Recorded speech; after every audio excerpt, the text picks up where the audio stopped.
Alright guys, this is going to be the review video. So these are just extra practice problems. What I need you to do each time you see a new problem, pause the video, try it, do the work on it, and then check your answer. To keep these videos short, I'm going to just put in the problem, and then I'll show the answer. I'm not going to take time to go through all the work, okay?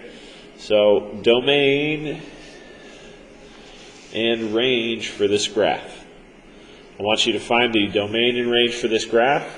When you're done, push play and you can check your answer, okay? So this first one is domain. Push pause now.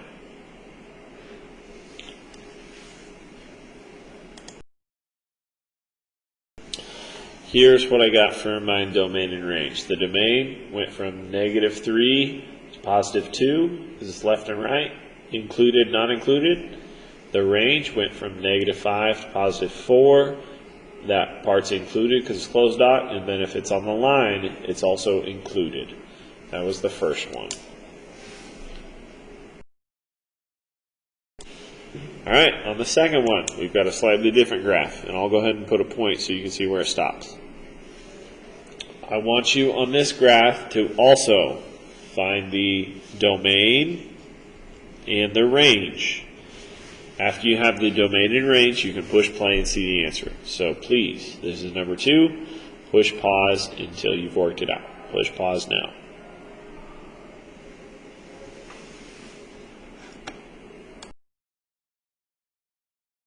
Alright, on this problem, it has one stop. So remember, one stop and an arrow means you only have one symbol. My x's stopped at value 1. And going to the right, they're increasing. So I showed that my x were greater than or equal to 1. My y values stopped at 0. They stopped going up at 0. Or sorry, they stopped going down at 0. They go up forever. So the y's were greater than or equal to 0.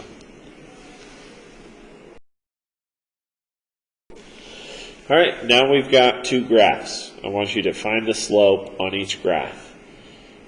Go ahead, push pause, count, use your fingers, whatever you need to do, and then push play when you're ready to see the answer. So push pause now.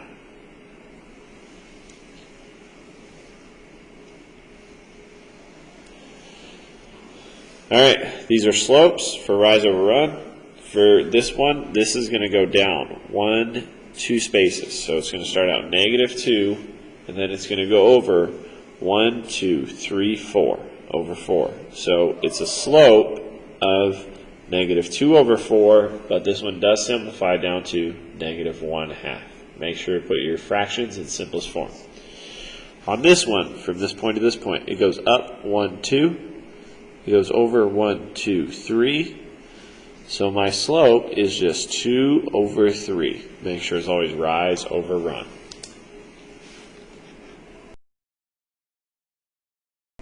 Now we have 2 points, and you have to find the slope.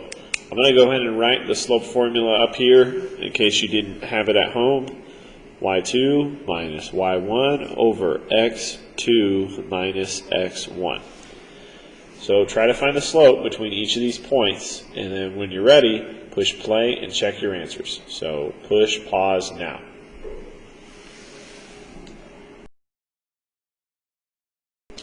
Alright guys, here's the answers. After I labeled, I just plugged it in. y2 minus y1, 8 minus 4, over x2 minus x1, 5 minus -3 is 4 over 8, which reduces down to 1/2. 5 minus 5 over 3 minus 2, just plugging it into the formula, is 0 over 1, which reduces down to 0. Okay guys, we're down to our last 2. Solve both of these for x. Write it down, try it, and then push play when you're ready to see the answers. Don't push play until you're finished. So I'm going to show both answers at the same time, okay? So solve for x on the left, and then solve for x on the right. Push pause now.